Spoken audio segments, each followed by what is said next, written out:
आज मैं आपको बताऊंगी एक ऐसा मैजिकल हेयर ऑयल जिसने मेरे बालों की सारी प्रॉब्लम्स को एक बार में ही खत्म कर दिया। So hi guys, welcome back to my channel. As you guys know कि थायराइड और पीसीओडी में सबसे मेजर प्रॉब्लम होती है हेयर फॉल। ना केवल पीसीओडी एंड थायराइड बल्कि हमारी लाइफस्टाइल की वजह से सबसे ज्यादा अफेक्ट हुई है हमारी हेल्थ एंड उसका इफेक्ट सबसे ज्यादा हमारे बालों में दिखता है। आज मैं आपको एक ऐसा मैजिकल हेयर ऑयल बताने वाली हूँ जिसके फर्स्ट यूज में ही आपको विजिबल रिजल्ट्स दिखेंगे, जो आपके सारे हेयर प्रॉब्लम्स को एक बार में ही 80 to 90% खत्म करने का क्लेम करता है। ये एक ऐसा हेयर ऑयल है जिसको बनाना थोड़ा मैसी हो सकता है, but trust me guys, it will be worth it for you and आप इसके फैन हो जाएंगे पहले ही यूज में।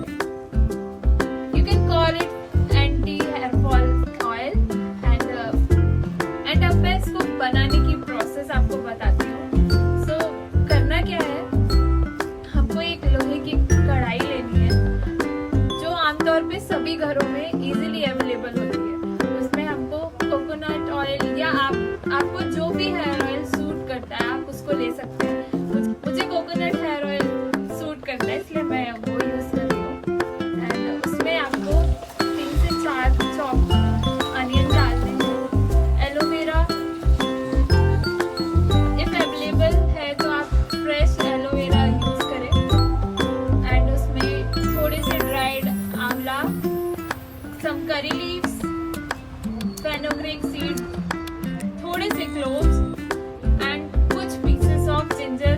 इन सबको हमको अच्छी तरीके से उस ऑयल में बॉईल करना है एंड उसको एटलीस्ट 10 to 15 मिनट्स के लिए उसी ऑयल में हमको उसको पकने देना है, सो दैट उनकी सारी जो भी इंग्रेडिएंट्स हमने यूज करे हैं उन सब की प्रॉपर्टीज हमारे ऑयल में एब्सॉर्ब हो जाए। जैसे ही सारे इंग्रेडिएंट्स उस ऑयल में अच्छी तरीके से पक जाएंगे, हमें फ्लेम को ऑफ करके उस ऑयल को ठंडा होने के लिए रख देना है।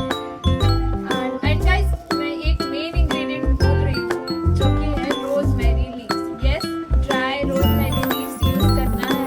इफ अवेलेबल है तो आप freshly green rosemary leaves use कर सकते हैं, उससे और भी ज्यादा बेनिफिट्स मिलते हैं। सो रोजमेरी में मिनॉक्सिडिल पाया जाता है जो कि आप सबको पता होगा हर हेयर ग्रोथ सीरम्स में का मेन इंग्रेडिएंट होता है, जो कि मिनॉक्सिडिल जो है हमारे हेयर ग्रोथ के लिए सुपरमैन की तरह काम करता है और it help to improve the hair quality and hair volume.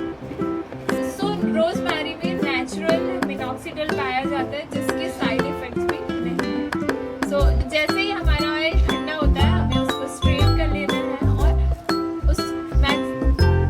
और अपने स्कैल्प में twice in a week apply करना है फॉर मैक्सिमम रिजल्ट्स। एक और टिप आपसे शेयर करना चाहूँगी, जब भी आप हेयर ऑयल करें हमेशा कोशिश करें कि बालों में थोड़ा स्टीम ले लें अगर स्टीमर है आपके पास। अदरवाइज आप क्या कर सकते हैं, टाल को हॉट वाटर से गीला करके उसको अपने बालों के अराउंड रैप कर सकते हैं, जो हमारे स्कैल्प में ऑयल की सारी प्रॉपर्टीज को एब्जॉर्ब कराने में हेल्प करता है। आप में से कई सारे लोग मुझे बोलेंगे कि आपने हेयर ऑयलिंग के लिए मना किया था, बट मैंने हेयर ऑयलिंग के लिए कभी भी मना नहीं किया। ओवरनाइट हेयर ऑयल करने के लिए मना किया है, बिकॉज क्या होता है ना, हर एक चीज की एक्सपायरी लिमिट होती है। जैसे हम खाना फ्रीज में भी रखें बट वो कुछ टाइम के बाद खराब हो जाता है, सेम उसी तरह हम अपने बालों में ऑयल लगा सकते हैं but for hours not for a days, because उससे हमारे हेयर स्कैल्प में फंगल इन्फेक्शन स्टार्ट हो जाता है और उससे हेयर फॉल इंक्रीज होता है। तो जो हम जिस वजह से हमने हेयर ऑयलिंग करी थी वो तो हमें बेनिफिट मिल नहीं रहा है, इनफैक्ट हेयर फॉल और ज्यादा इंक्रीज हो जाता है। इसलिए कभी भी बालों में हेयर ऑयल 1 घंटे से ज्यादा ना रखें। हेयर वॉश के 1 घंटे पहले आप हेयर ऑयलिंग कीजिए एंड देन उसके बाद आप अपने फेवरेट शैम्पू से हेयर वॉश कर सकते हैं। So that's all for today's video. अगर आपको इस हेयर ऑयल से रिगार्डेड कोई भी क्वेश्चन है आप मुझे कमेंट वीडियोस